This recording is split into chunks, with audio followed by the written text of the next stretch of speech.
So let's start. In 2007, something strange happened at the Parkes Observatory in Australia. Scientists detected a signal from deep space, a burst of radio waves lasting just 5 milliseconds. But here's the thing. The signal was impossibly bright. More energy than the sun produces in an entire day. Released in less time than a human heartbeat. They called it a fast radio burst, an FRB. Duncan Lorimer was the astronomer who first spotted it. He was analyzing old data from 2001, 6 years after it was recorded. Just routine work sifting through radio telescope archives. Then he saw it. A spike on the graph so extreme it seemed like an error. He checked the equipment logs.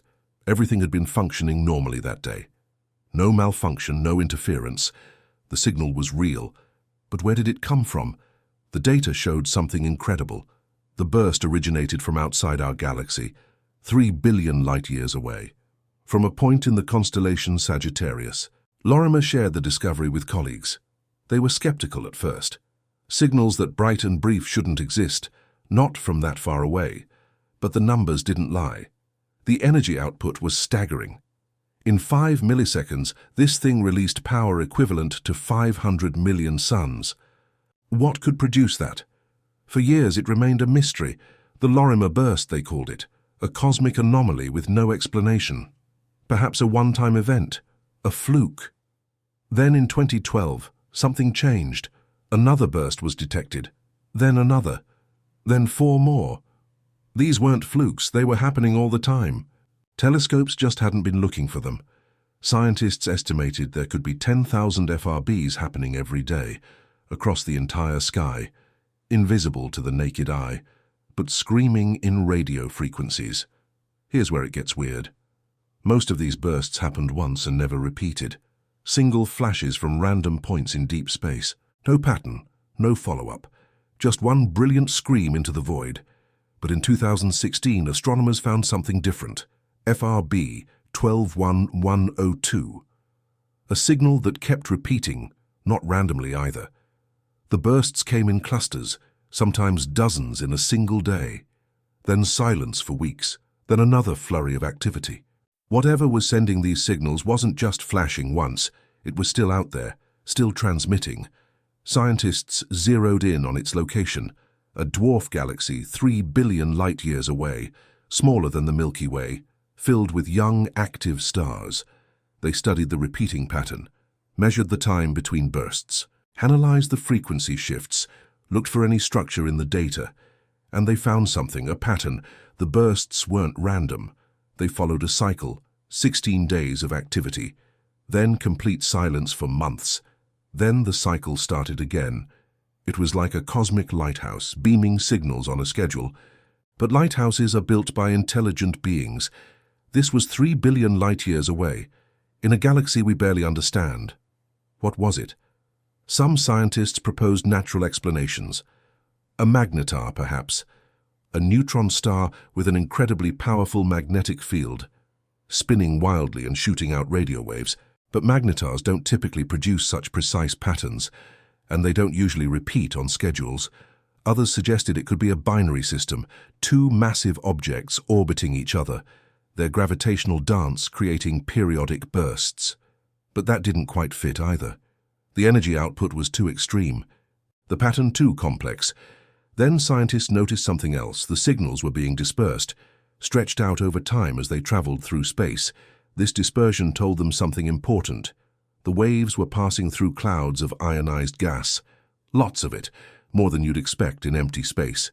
This meant the source was in a turbulent environment, near a supermassive black hole perhaps, or in a region of intense star formation, somewhere violent and chaotic. But why would something in such chaos produce such order? In 2020, another breakthrough happened. Astronomers detected an FRB from within our own galaxy, just 30,000 light-years away, close enough to study in detail. The source? A magnetar called SGR 1935 Pl 2154, a dead star with a magnetic field 1 trillion times stronger than Earth's. The magnetar had unleashed a burst of radio waves, bright enough to detect, similar in structure to the distant FRBs. This was huge. Finally, a potential explanation for what creates these signals. Magnetars, spinning corpses of massive stars, their magnetic fields twisting and snapping, releasing enormous amounts of energy in milliseconds. But here's the kicker. The Magnetar explanation worked for the random, one-time bursts, but it didn't fully explain the repeating ones. It didn't explain the patterns, the 16-day cycles, the clusters of activity. Something else was going on with FRB 12112. Scientists continued monitoring it. Years passed. Thousands more bursts were recorded, each one analyzed in excruciating detail. They noticed the bursts had structure within them, subpulses, tiny variations in intensity and frequency, like a message encoded in the signal. Was it deliberate or just physics? Most scientists leaned toward physics. Natural processes can create surprisingly complex patterns. Pulsars do it. Quasars do it. Even Earth's own magnetosphere creates structured radio emissions, but the precision was unnerving. The consistency, the way the pattern held for years, it felt intentional. In 2021, another repeating FRB was found. FRB 1809-McTeen, this one even closer, just 500 million light-years away. And it had its own pattern, a 16.3-day cycle. Active for 4 days, silent for 12, like clockwork. 2 repeating sources, both with 16-day patterns. Was that a coincidence? Scientists didn't think so. They suspected the pattern might be related to orbital mechanics. Perhaps these sources were orbiting something. A companion star, a black hole. Something massive pulling on them in a regular rhythm. But even that didn't explain everything. Why were the bursts so bright? Why did they cluster? Why only certain frequencies? The mystery deepened.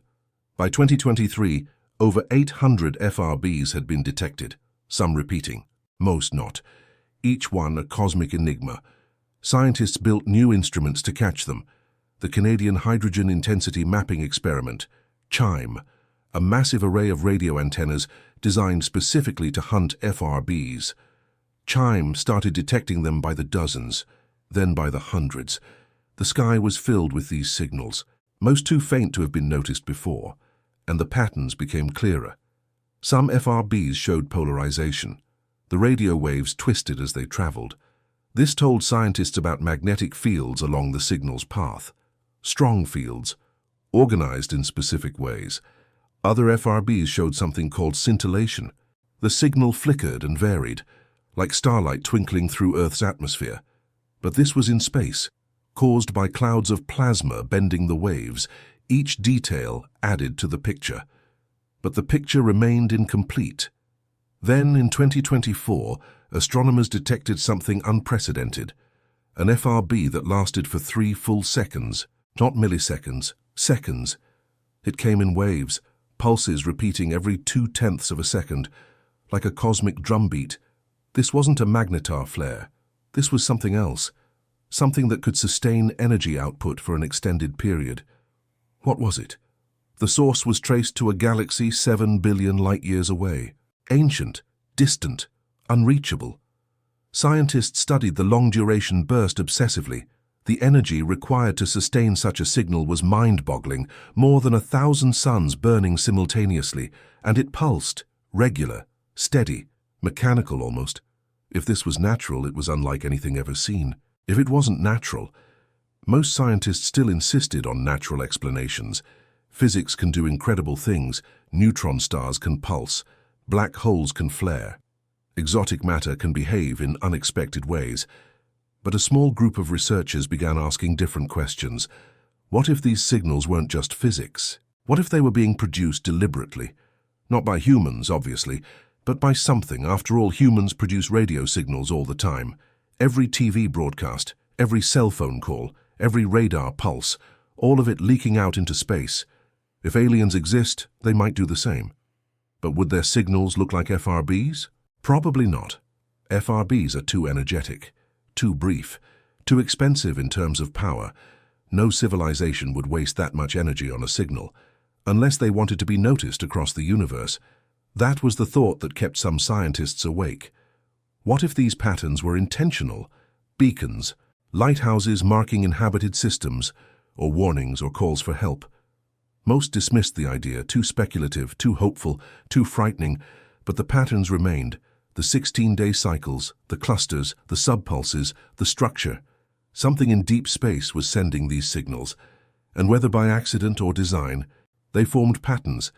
Patterns we still don't understand. The question haunted astronomers. Why do some FRBs repeat while others don't? If they're all caused by the same phenomenon, they should behave similarly. But they don't.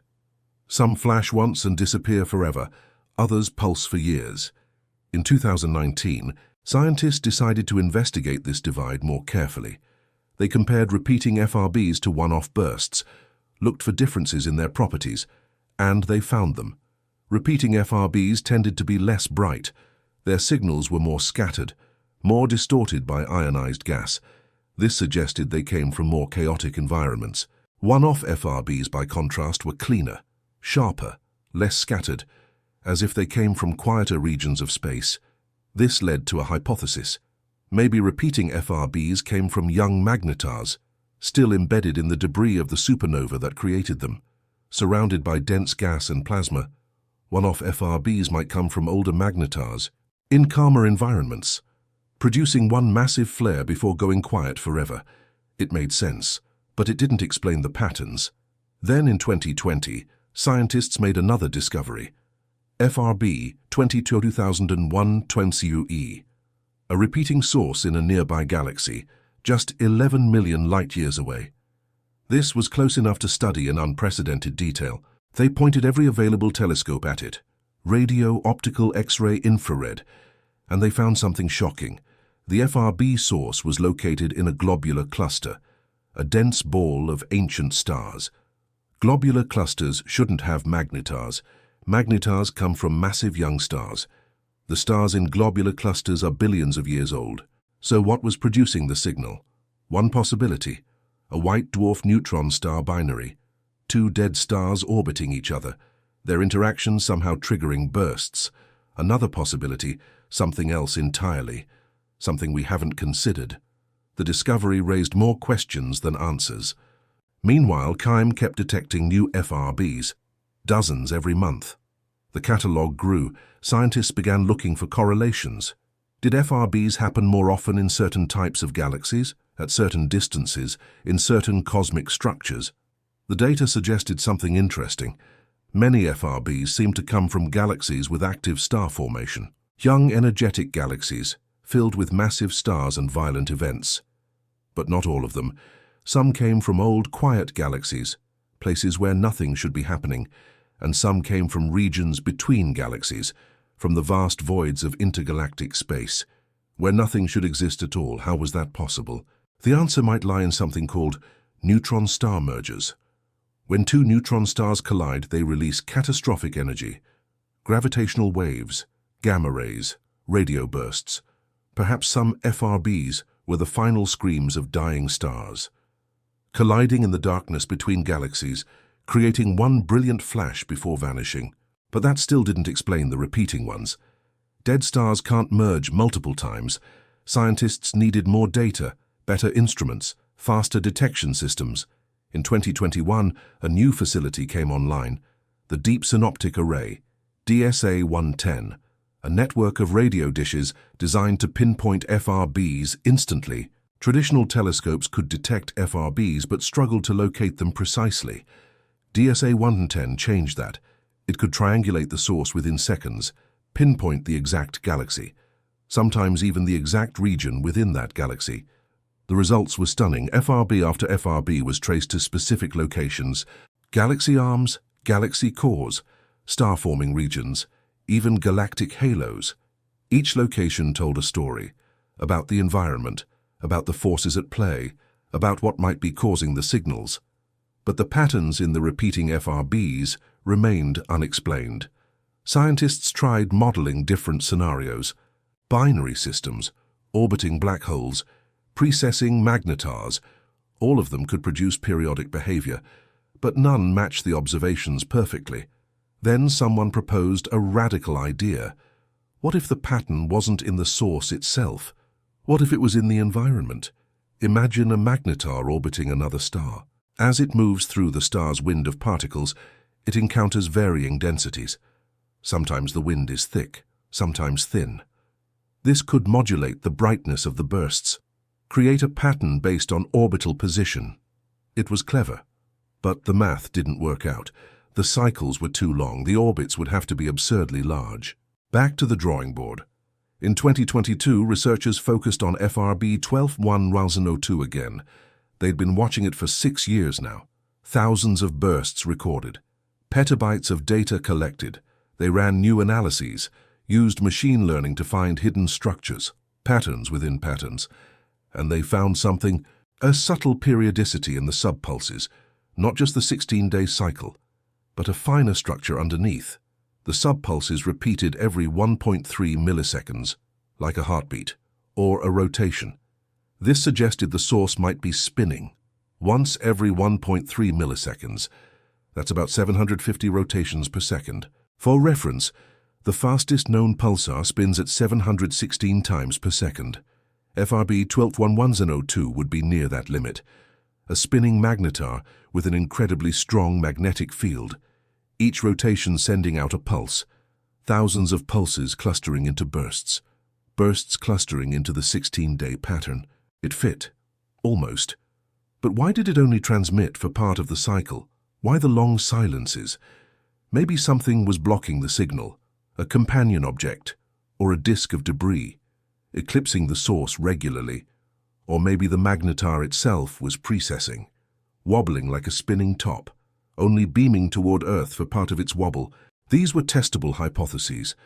Scientists designed observation campaigns, watched FRB 1211012 continuously for months, waited for the next active period, and when it came, they were ready. Multiple telescopes across the world pointed at the source simultaneously, capturing data at different wavelengths, looking for any other signals, X-rays, optical flashes, anything, and they found something. During one burst, a faint X-ray glow appeared, lasting just a few seconds, synchronized with the radio pulse. This was a breakthrough. It confirmed the magnetar hypothesis. Magnetars produce X-rays when they flare. The simultaneous detection proved they were seeing the same event, but it still didn't explain the 16-day pattern. Scientists kept digging. They examined the bursts at higher resolution, looked at the shape of each pulse, the rise time, the decay time, the frequency drift. Every FRB showed a distinct pattern. High frequencies arrived first, lower frequencies lagged behind. This is called dispersion. The amount of dispersion depends on how much ionized gas the signal passed through. The more gas, the more dispersion. For distant FRBs, most dispersion comes from intergalactic space. But for nearby ones like FRB 20T2120E, the local environment matters. Scientists measured the dispersion of each burst from FRB 1211002 and noticed something strange. The dispersion varied, not randomly, but systematically. During the active phase of the cycle, dispersion increased gradually, then dropped suddenly, then increased again. This suggested the source was moving through a variable environment, denser gas, thinner gas, in a pattern matching the 16-day cycle. Now things were making sense. Perhaps FRB 12102 was indeed in a binary system, orbiting a massive companion. As it moved around, it passed through the companion's stellar wind, sometimes close, encountering thick gas, sometimes far in clearer space. The gas didn't stop the bursts, but it affected how we received them, dimming them, scattering them, making them harder to detect. During parts of the orbit, we could only see the brightest bursts. During other parts, we could see everything. This created the illusion of a pattern, an active phase and a quiet phase, based not on the source changing, but on our ability to detect it. It was elegant. It explained the data. It used known physics. But some scientists weren't convinced. The pattern was too precise, the 16-day period too exact. If it was just orbital modulation, you'd expect variations, irregularities. But the cycle was clockwork stable. Something was still missing. In 2023, astronomers detected FRB 2024-0114, another repeater, another pattern. But this time, something completely unprecedented happened. The bursts came in pairs, always two, separated by exactly 2.7 seconds. Not approximately, exactly. First burst, bright and sharp. Second burst, slightly dimmer every single time. This was too specific to be random, too precise to be accidental. Was it two sources or one source with an echo? Scientists tested both ideas. If it was an echo, something would have to be reflecting the signal. A dense cloud of gas, perhaps, or a gravitational lens bending light around a massive object. But the geometry didn't work out. The timing didn't match. If it was two sources, they'd have to be in a tight binary, orbiting their mutual center of mass, each producing bursts in perfect synchronization. That seemed unlikely, but not impossible. The mystery deepened. Then someone proposed an even stranger idea. What if the two bursts weren't separate at all? What if they were harmonics, like a musical note and its overtone? One fundamental frequency. One harmonic, both produced by the same source, arriving at Earth with a built-in delay. The math suggested this could happen if the source was spinning and precessing simultaneously, creating complex wave interference patterns, resulting in multi-component bursts. It was speculative, but it fit the data. By mid-2024, over 2,000 FRBs had been catalogued. 15 showed repeating behavior, 5 showed clear patterns, 1 showed paired bursts, each one unique, each one baffling. Scientists began to realize something. Maybe there wasn't one explanation. Maybe FRBs were a class of phenomena. Like stars. Stars all produce light, but they do it in different ways. Red giants, white dwarfs, neutron stars, each with distinct properties. Maybe FRBs were similar, a broad category of cosmic events, united by their radio brightness and brief duration, but caused by different mechanisms. Some by magnetar flares, some by neutron star collisions, some by black hole interactions, some by processes we haven't even imagined. This would explain the diversity, the patterns and the randomness, the repeaters and the one-offs. But it also meant we were further from understanding than we thought. Because if FRBs have multiple causes, you can't solve the mystery with one theory. You need many theories, each tailored to the data, each explaining a subset of the phenomenon. And that's where we are now. Scientists continue monitoring the sky. New FRBs arrive daily, each one analyzed, each one added to the database. Machine learning algorithms search for patterns, correlations, anomalies. Telescopes scan the heavens continuously, waiting for the next burst, the next clue, and somewhere out there, 3 billion light-years away, something keeps transmitting. FRB 121102, pulsing on its 16-day schedule, undisturbed by our confusion, unconcerned with our theories. Whatever it is, it's still there, still beaming, still following its mysterious pattern, and we still don't know why. But here's what we do know, and it's unsettling. These signals carry information, not in the way a radio message carries information, but in their structure, their timing, their frequency. Every FRB is different, like a fingerprint, a snapshot of the cosmic conditions at the source. The dispersion tells us about the gas between here and there. The polarization tells us about magnetic fields. The burst duration tells us about the size of the emitting region. The frequency drift tells us about the plasma environment. Each signal is a story, a brief transmission from somewhere unimaginably far, telling us about conditions we can barely comprehend. But are any of these stories intentional? Most scientists say no. FRBs are natural, physics playing out on cosmic scales, magnetars doing magnetar things, nothing more. But a few researchers keep wondering, what if? After all, we've only been looking for FRBs since 2007. 17 years, a blink of an eye in cosmic time. Before that, we didn't know they existed. They were happening all along, thousands every day, invisible to our instruments. What else might be happening that we can't detect yet? Here's a thought experiment. Imagine you're an advanced civilization. You want to send a signal across the galaxy, maybe even across the universe. What kind of signal would you send? It needs to be bright enough to cross vast distances. It needs to be distinct enough to stand out from natural noise. It needs to be efficient enough not to waste energy. And ideally, it needs to contain information. An FRB fits most of those criteria. Incredibly bright, definitely distinct, brief enough to be energy efficient, And the patterns, the 16-day cycles, the paired bursts, the subpulses, those could be information, not in a language we recognize, but structured nonetheless. Of course, this is speculation, wild speculation. Most scientists don't entertain it seriously, but it's worth noting. Humans have tried to send messages into space. The Arecibo message in 1974, the Voyager Golden Record, radio transmissions leaking from Earth constantly. If we're trying to be heard, why wouldn't someone else? The counter-argument is simple. FRBs are too energetic. No civilization would expend that much power on a signal. It would be like using a supernova as a flashlight, unless they had energy to spare. A Kardashev Type 2 civilization, one that harnesses the entire output of a star. For them, an FRB-level transmission might be trivial. Or maybe the signal isn't the main purpose. Maybe it's a byproduct of some technology we can't fathom. Warp drives, stellar engineering, something beyond our physics. Again, speculation. But the universe is strange enough that we shouldn't rule anything out. Let's return to what we know for certain. FRBs exist. They happen constantly. Some repeat, some follow patterns, and we've only scratched the surface. The next generation of telescopes will be even more powerful. The Square Kilometre Array, SKA. Thousands of radio dishes spread across continents, forming a telescope with unprecedented sensitivity.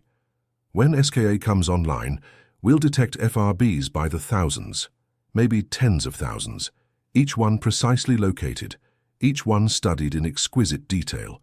We'll map their distribution across the sky, see if they cluster in certain regions, certain types of galaxies, certain cosmic structures.